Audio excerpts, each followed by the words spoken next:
하나님이 지은 이 세상 모든 만물들이 유기적인 관계 속에서 살아갑니다.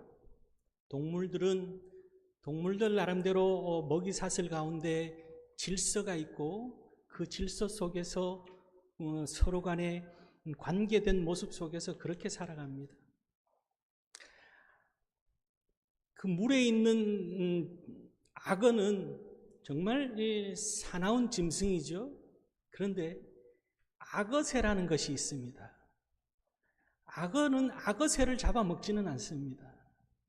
오히려 악어 몸에 붙어있는 그런 균들을 잡아먹는 새가 악어새입니다. 심지어 악어가 입을 벌렸을 때 이빨에 낀, 그죠? 우리 이쑤시개 같은 역할을 하는 것이 악어새입니다. 그렇게 관계를 맺고 살아갑니다. 모든 것을 하나님께서 그렇게 만들어 주셨습니다. 우리 인간 또한 마찬가지입니다. 자연 만물과 관계 속에서, 또한 사람과 사람과의 관계 속에서, 하나님과의 관계 속에서 살아가도록 하나님께서 만드셨습니다. 우리가 신앙생활을 한다는 것이 다른 건 아닙니다. 하나님과의 깊은 관계 속에서, 또 하나님이 만들어주신 이웃과 자연과의 관계 속에서 살아가는 것이 믿음 생활입니다. 하나님께서 모세를 통해서 주신 10계명을 들여다보면은 그 10계명이 관계를 잘하고 살아라는 내용입니다. 하나님과의 관계를 잘하고 살고 이웃과의 관계도 바르게 하고 살면서 또한 모든 피조물과의 관계도 바르게 하고 살아라라는 내용이 10계명입니다. 오늘 우리가 신앙생활을 한다는 것은 그렇게 하나님과의 깊은 관계 속에서 살아가는 것이 신앙생활입니다. 그런데 아담과 하와가 하나님의 말씀 앞에 불순종함으로 인해서 그 관계가 깨어져 버렸습니다. 그 관계가 깨어진 결과로 찾아온 것이 하나님과의 관계가 단절되어지고 인간의 인생에 죽음이 찾아오고 질병이 찾아오고, 육체적으로는 죽음과 질병이 찾아옴과 함께 마음에는 관계가 깨어지고 나서부터는 불안과 염려와 두려움과 또한 속이고자 하는, 감추고자 하는 그런 부끄러운 모습들이 우리 마음에 찾아옵니다. 육체적으로 관계가 깨어지고 영적으로, 마음적으로 관계가 깨어진 이 죄의 모습 속에서 우리는 아담과 하와로부터 출발되어졌습니다. 그러나 우리를 사랑하시는 하나님께서 이 관계를 회복하기 위해서 예수 그리스도를 우리에게 보내주시고, 예수 그리스도께서 하나님과 우리 사이에 그 끊겨진, 깨어진 관계를 잇기 위해서 십자가를 지시고 돌아가신 거지요. 주님께서 십자가를 지시고 부활 승리하심으로 인해서 이 하나님과의 영적인 관계, 심적인 관계, 육체적인 관계까지 예수님께서 다 회복시켜 주셨습니다. 오늘 우리가 이 자리에 있는 것은 그 예수 그리스도를 믿는 믿음 안에서 예수 그리스도께서 우리에게 관계를, 하나님과의 관계를 회복시켜 주심에 감사하며 오늘 우리 이 자리에 나왔습니다.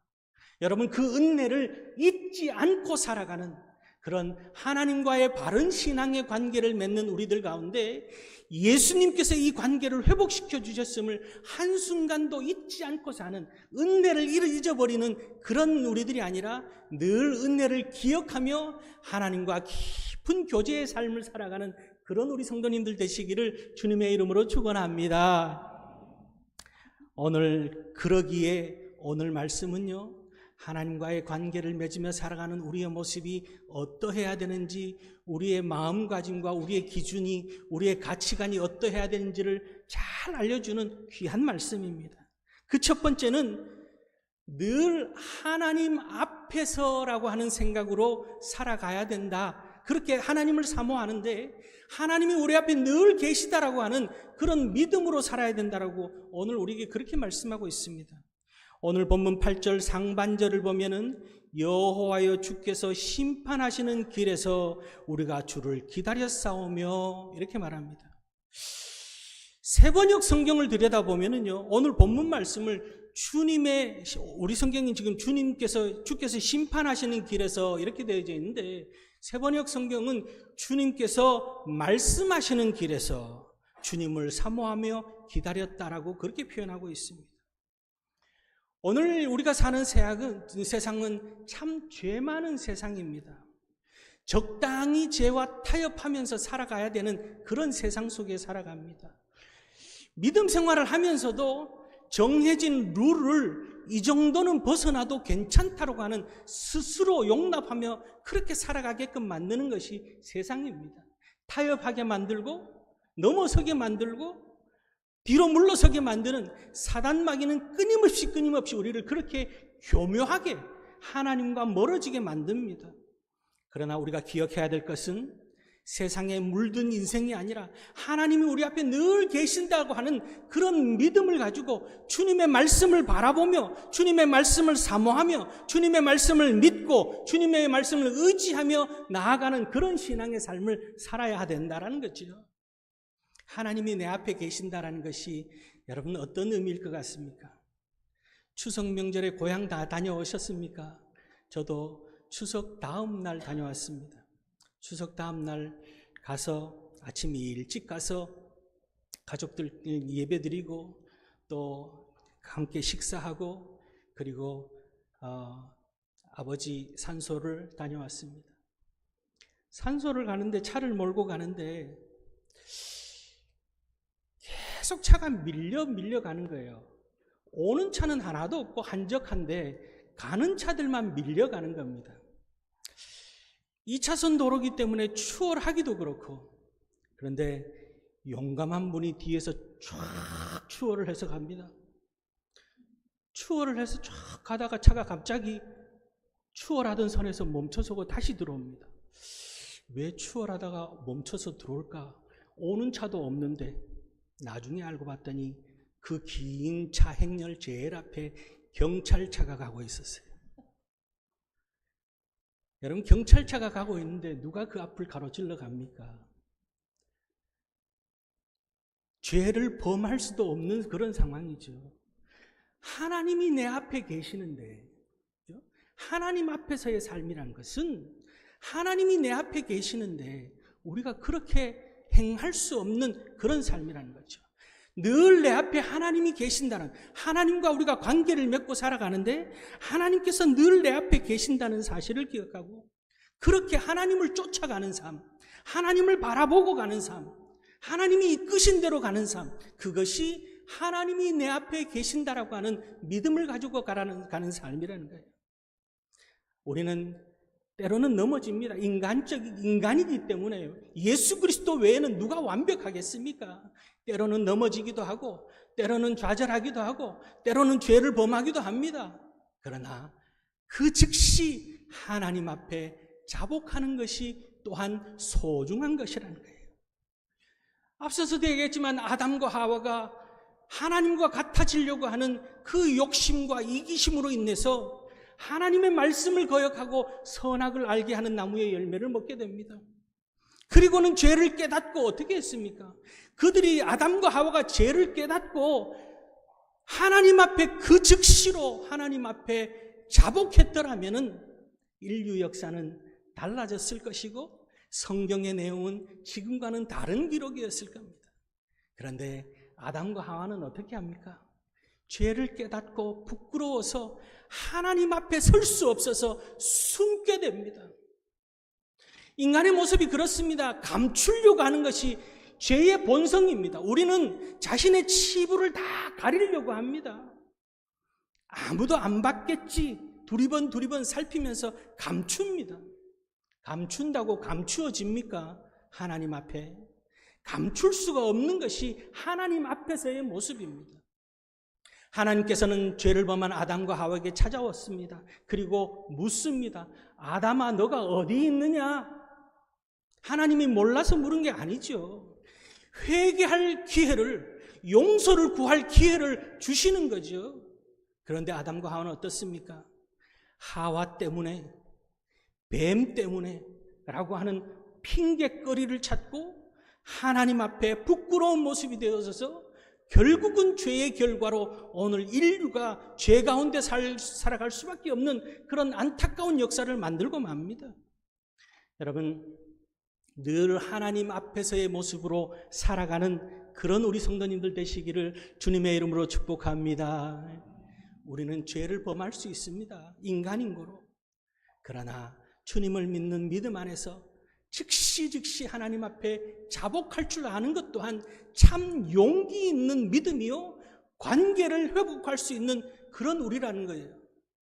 다윗이, 우리가 잘 아는 것처럼 다윗이, 제가 여러 번 예를 들어서 말씀드린 기억이 있습니다만, 다윗은 노년에 이제 60이 넘고 전쟁에서 승승장구해서 나라가 부강해진 가운데, 또한 아람 나라와 전투를 벌이고 있는 그 가운데 그저 군대를 내보내고 본인은 침실에서 늦잠을 즐겼습니다. 늦잠을 즐기고 일어나니까 탐욕이 그에게 눈앞에 찾아온 겁니다. 그로 인해서 탐욕과 음욕으로 인해서 죄를 범하게 됩니다. 그런 그에게 나단 선지자가 찾아왔습니다. 다윗의 나이는 이미 60이 넘었고 나단 선지자는 이제 약간 20이 간 넘은 나이였습니다. 이 나단 선지자가 다윗을 책망합니다. 왕인 다윗을 책망합니다. 그럴 때 왕인 다윗이, 아니 젊은 사람이 무슨 그런 왕인 나한테 그런 이야기를 하느냐라고 물리쳐버리고 감옥에 보낼 수도 있지만, 다윗은 그러지 않습니다. 침상에서 내려와서 통곡하며 하나님 앞에 눈물로 회개합니다. 사무엘하 12장 13절 말씀에 다윗이 나단에게 이르되 내가 여호와께 죄를 범하였노라 하매 나단이 다윗에게 말하되 여호와께서도 당신의 죄를 사하였나니 당신이 죽지 아니하려니와, 이렇게 말합니다. 여러분, 즉각적으로 하나님은 늘 내 앞에 계신다는 사실을 우리가 잊지 않고 살아가는 것이 믿음의 삶입니다. 또한 회개하고 자복할 줄 아는 것이 용기 있는 믿음이라는 거예요.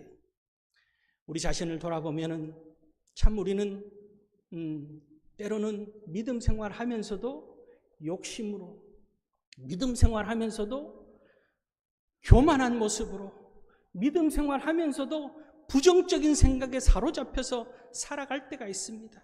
세상을 견눈질하며 기웃거릴 때도 있습니다. 하나님보다 세상이 더 크게 보이고 세상 길로 가는 것이 더 빨라 보일 때도 있습니다.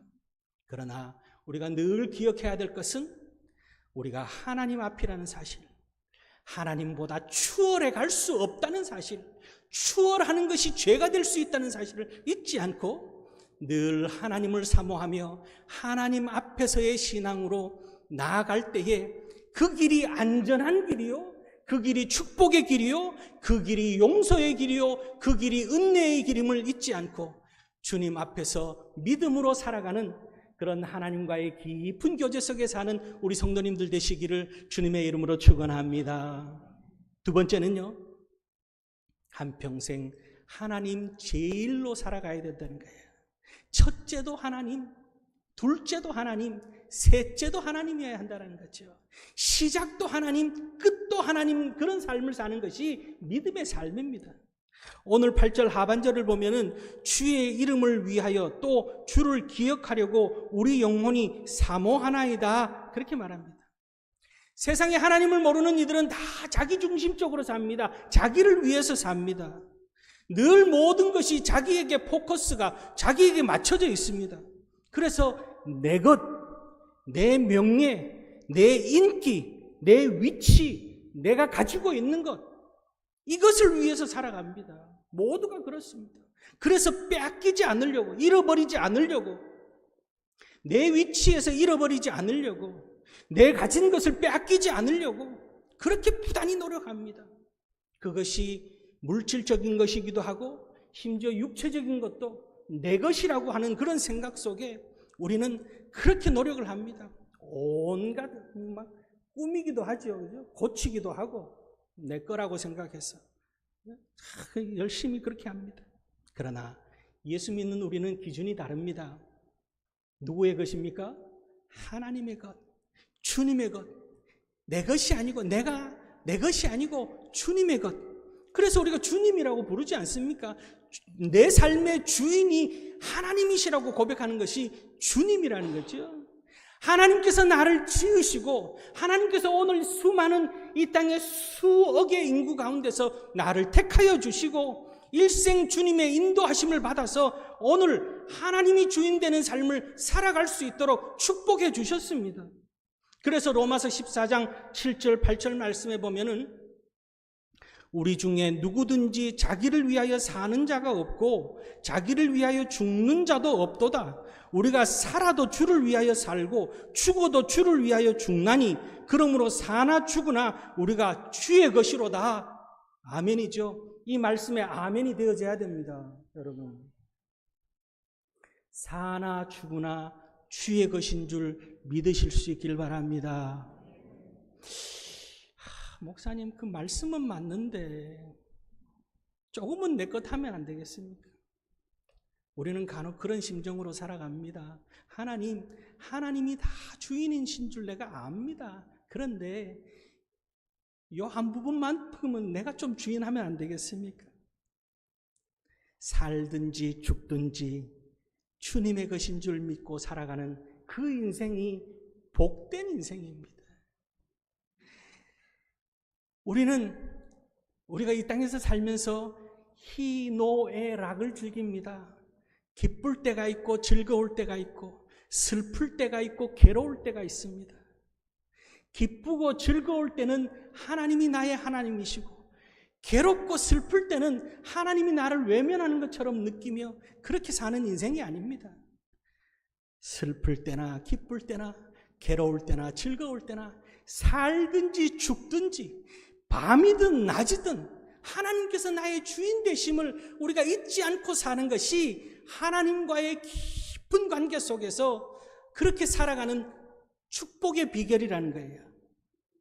그래서 오늘 본문 9절 상반절에 보면은 밤에 내 영혼이 주를 사모하여 싸운즉 내 중심이 주를 간절히 기다리오니 인생의 밤이 찾아왔습니다. 인생의 밤이 찾아왔지만 그러나 내 인생의 밤이 찾아왔지만 하나님은 내 인생에서 떠나가신 것이 아니라 이 밤중에도 하나님께서 나의 주인 되심을 내가 믿습니다 하는 그런 믿음의 고백입니다. 억울한 일로 인해서 밤이 찾아왔습니다. 상처받은 일로 밤이 찾아왔습니다. 문제로 인해서 인생의 밤이 찾아왔습니다. 그런 가운데서도 하나님은 나의 주인 되신다는 사실. 오늘 그 이야기를 하는 거예요. 낮에만 하나님이 나의 주인 되시고 밤에는 나를 외면하시는 하나님이시 아니라 낮이나 밤이나 하나님이 나의 주인 되심을, 그리고 하나님께서 주인 되시기에 우리의 걸음걸음 책임지고 인도하고 계신다는 것을 오늘 고백하고 있는 그런 귀한 말씀입니다. 느헤미야 9장 19절 20절 말씀에 보면요, 이스라엘 백성들이 광야길을 가는 그 내용을 이렇게 잘 소개하고 있습니다. 주께서는 주의 크신 긍휼로 그들을 광야에 버리지 아니하시고 낮에는 구름 기둥이 그들에게서 떠나지 아니하고 길을 인도하며 밤에는 불 기둥이 그들을 갈 길을 비추게 하셨사오며 또 주의 선한 영을 주사 그들을 가르치시며 주의 만나가 그들의 입에서 끊어지지 않게 하시고 그의 목마름을 인하여 그들에게 물을 주어, 이렇게 말합니다. 낮에는 구름 기둥이, 밤에는 불 기둥이, 목마를 때에는 반석에서 물을 나게 하시고 또한 주립 때는 만나와 메추라기를 허락하여 주신 분이 우리 하나님, 우리의 주인 되시는 하나님이시라고 그렇게 소개하고 있습니다. 하나님 제일 주위로 살아간다는 것은 하나님이 내 삶의 주인이라는 것. 내가 내 삶의 주인이 되어져서 내가 수고하고 내가 노력해서 모든 것을 거둬들이고 내 뜻대로 이루는 것이 아니라 하나님의 뜻이 내 삶 가운데 이루어지는 삶을 사는 것. 낮에는 구름 기둥, 밤에는 불 기둥, 내가 목말라 할 때는 반석에서 물을 주시고 내가 줄일 때에는 기름진 축복을 주시는 하나님의 그 은혜가 우리 가운데 넘쳐나는 삶을 살게 되는 것이 주인 되시는 하나님을 모시고 살아가는 그런 귀한 은혜의 삶이라는 거죠. 여러분, 이 은혜의 삶을 누리실 수 있기를 바랍니다. 믿음의 삶은 이 은혜를 누리며 사는 거예요. 우리 하나님은 인색한 하나님이 아닙니다. 우리가 막 어려워서 괴로워서 죽지 못해서 살 때 그저 목에 물 한 방울 탁 적셔주시는 하나님이 아닙니다. 넘치도록 베푸는, 흔들어 넘치도록 주시는 우리 하나님이 우리 하나님이십니다. 이 우주 만물의 주인 되시는 하나님, 그 하나님이 우리 하나님이라는 사실을 기억하고 힘들고 어려울수록 하나님의 뜻과 하나님의 계획하심이 있는 줄 믿고 힘들고 어렵고 괴롭고 아플수록 하나님의 주인 되시는 하나님의 깊은 뜻이 있는 줄 믿고 나아가는 그런 우리 성도님들 되시기를 주님의 이름으로 축원합니다. 그럴 때에 로마서 사도 바울은 로마서 5장 3절 4절 말씀에서 다만 이뿐 아니라 우리가 환난 중에도 즐거워하나니 이는 환난은 인내를 인내는 연단은 소망을 이루는 줄 알미로다. 그렇게 말씀하고 있습니다. 하나님 제일주의로 하나님이 내 앞에 늘 계시는 하나님 앞에서 하나님 모든 것이 하나님 내 삶의 주인 되심을 믿는 믿음으로 오늘을 살아서 하나님께서 내 안에 이루시는 그런 축복을 경험하며 복되게 사는 의인으로 성화된 모습으로 살아가는 우리 성도님들 되시기를 주님의 이름으로 축원합니다. 마지막으로요, 하나님은 역사의 주인이요 주관자 되신다라고 오늘 말씀하고 있습니다.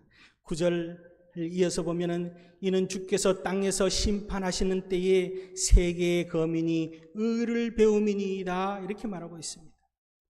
오늘 우리가 사는 세상은 악한 자들이 득세하는 세상입니다. 악한 자들이 승승장구하는 것처럼 보입니다. 나쁜 짓을 해도 어떻게 저렇게 잘 되는가 하는 그런 생각이 들 정도입니다. 우리 국민이 캄보디아에 가서 억류된 그 보이스피싱 조직에 잡혀서 고문당하다가 죽었다는 뉴스가 지금 연일 나오고 있습니다. 그 외에도 이미 캄보디아나 또한 중국에 잡혀서 보이스피싱 조직에서 그렇게 벗어나지 못하고 있는 젊은이들이 참 많습니다. 그리고 이 보이스피싱 조직이 1년에 한 해 동안 그들이 보이스피싱으로 가져가는 그런 우리 국민들의 재산이 수천억입니다. 뭐 1, 2억이 아니고요. 수천억. 지난 한 해 동안 통계가 제가 자세한 기억이 안 납니다만 2천억에 가깝다라는 이야기를 들은 기억이 있습니다. 엄청나죠. 그렇게 그들이 승승장구하는 것처럼 오늘 이 세상은 불법이 횡행하는 것처럼 보입니다. 정말 순수한 믿음을 가지고 열심히 땀 흘려 살아가는 우리들은 손해보고 억울한 일 당하는 그런 세상 속에서 살아가는 것으로 우리는 느껴집니다. 그러나 하나님은 하나님의 때가 되면은 반드시 이루시는 분이 하나님이시라는 거예요. 하나님께서는 선한 데는 선한 것으로 악한 데는 악한 것으로 갚으시는 분이 우리 하나님이시라는 거지요. 그래서 오늘 본문 뒤에 나오는 26장 16절 말씀을 보면은 여호와여 그들이 환난 중에 주를 앙모하여 싸우며 주의 징벌이 그들에게 임할 때에 그들이 간절히 주께 기도하였나이다 이렇게 기록합니다. 하나님께서 때가 되어서 하나님께서 저들을 심판하셨고 그 심판하심에 우리는 하나님의 놀라운 역사에 하나님의 영광을 돌리며 기도했다라고 하는 그런 내용입니다. 우리가 잘 아는 시편 1편 말씀 6절에 뭐라고 기록되어 있습니까? 무릇 의인의 길은 여호와께서 인정하시나 악인의 길은 망하리로다. 역사를 주관하시는 분은 하나님이시라는 것을 우리가 잊어서는 안 되는 거예요. 하나님의 심판은 마지막에 가면은 이중적 심판이라고 신학적으로 그렇게 표현합니다. 이중적 심판이 있다 이렇게 표현합니다. 무슨 말이냐면은 상급의 심판이 있고 형벌의 심판이 있다라는 거죠. 이 땅에서